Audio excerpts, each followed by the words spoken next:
माननीय संजय सिंह जी। धन्यवाद मान्यवर, आपने इस रेल बजट पर मुझे बोलने का मौका दिया। मान्यवर, सरकार की ओर से मंत्री जी का बयान आया कि निजीकरण रेलवे का नहीं किया जाएगा, और उनकी ये बात सुनकर ऐसा लगता है कि ये सरकार देश के निजी कंपनियों और पूंजीपतियों के लिए गाने की एक लाइन गाती है कि बताना भी नहीं आता, छिपाना भी नहीं आता, हमें तुमसे मोहब्बत है, जताना भी नहीं आता। निजीकरण करना भी है और मना भी करना है। आपने कहा निजीकरण नहीं करेंगे। 109 प्राइम रूट्स पर आप 150 ट्रेनें चलाने जा रहे हैं। देश के 50 रेलवे स्टेशंस को आप निजी हाथों को देने जा रहे हैं। हबीबगंज रेलवे स्टेशन आपने निजी हाथ को दिया। वहां की हालत जाकर पता कीजिए मान्यवर, वहां पर 50 रुपए मोटरसाइकिल रखने का लगता है। वहां पार्किंग के लिए 150 रुपए कार का देना पड़ता है। आपने प्लेटफॉर्म टिकट 30 रुपए का कर दिया। पैसेंजर ट्रेन का 3 गुना किराया बढ़ा दिया। जब आपसे पूछा जाता है तो आप बहुत हास्यास्पद तर्क देते हैं। कहते कोरोना के समय में पैसेंजर ट्रेन में भीड़ ना हो इसलिए किराया हमने बढ़ा दिया। पेट्रोल का दाम क्यों बढ़ाया? बोले कार ना चलाने पाए, मोटरसाइकिल ना चलाने पाए। डीजल का दाम क्यों बढ़ा दिया? माल की ढुलाई ना होने पाए। अरे गैस का दाम क्यों बढ़ा दिया? लोग खाना ना खाने पाए। यह आपका तर्क है।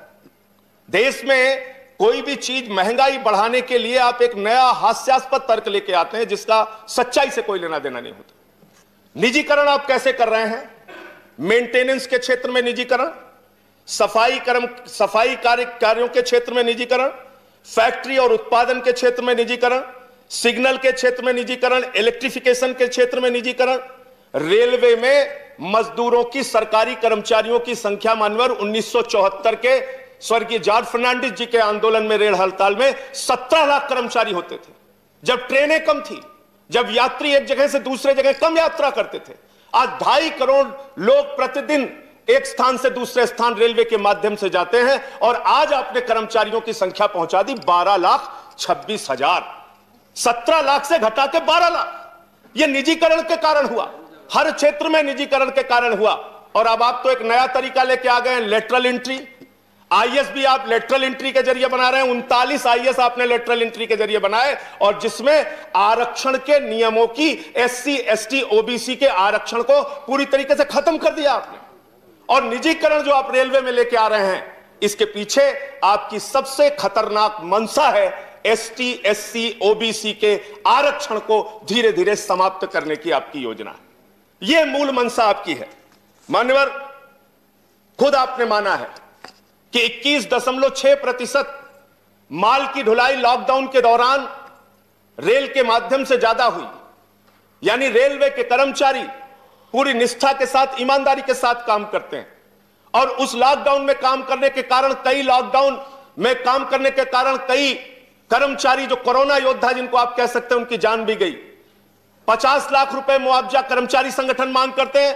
20 लाख रुपए मुआवजा आपने दिया, फिर उसको बढ़ा के 35 लाख किया। आज तक उनको मुआवजा नहीं मिल पा रहा है। रेल के जो कर्मचारी इस कोरोना काल में जिनका जीवन गया, और कोरोना काल में मान्यवर 2.5 करोड़ की आपकी क्षमता एक जगह से दूसरे जगह यात्रियों को पहुंचाने की प्रतिदिन की है, लेकिन हमने देखा कि किस तरीके से रो रो के ट्रेनें चलाई गई, किस तरीके से लोगों को तरसाया गया ट्रेनें चलाने के नाम पर। और 40 ट्रेनें रास्ता भटक जाती हैं, 80 लोगों की जान चली जाती है। मुजफ्फरपुर के स्टेशन का वो दृश्य आज भी हम लोग नहीं भूल पाते। एक मां के ऊपर से उसका छोटा बच्चा आंचल हटा रहा था, उसकी मां की कंक्लूड करिए संजय जी। बस खत्म कर रहा हूं मानवर।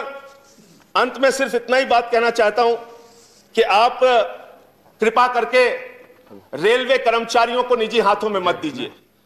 यह एक बहुत बड़ा सेक्टर है जहां से रोजगार भी मिलता है, और जहां गरीब आदमी को एक भरोसा होता है कि हम सस्ते में दामों में यात्रा कर पाएंगे, सस्ते किराए में यात्रा कर पाएंगे। जिस दिन आप इसको निजी हाथों में देंगे, कर्मचारियों का तो आप आरक्षण के तहत उनकी नौकरियां खत्म करेंगे, एक बात है। और दूसरी बात यह है कि हिंदुस्तान के लोगों को तकलीफें और उनकी यात्राएं, उनकी दुश्वारियां बढ़ेंगी। अंत में कुलियों की बात यहां पर आई। इस देश के कुलियों के लिए एक योजना बहुत पहले लाई गई थी कि उनके परिवार के लोगों को नौकरियां दी जाएंगी, उस पर पुनर्विचार कीजिए, उस पर फिर से एक बार सरकार निर्णय ले। जो दिन भर मेहनत करते हैं स्टेशन पे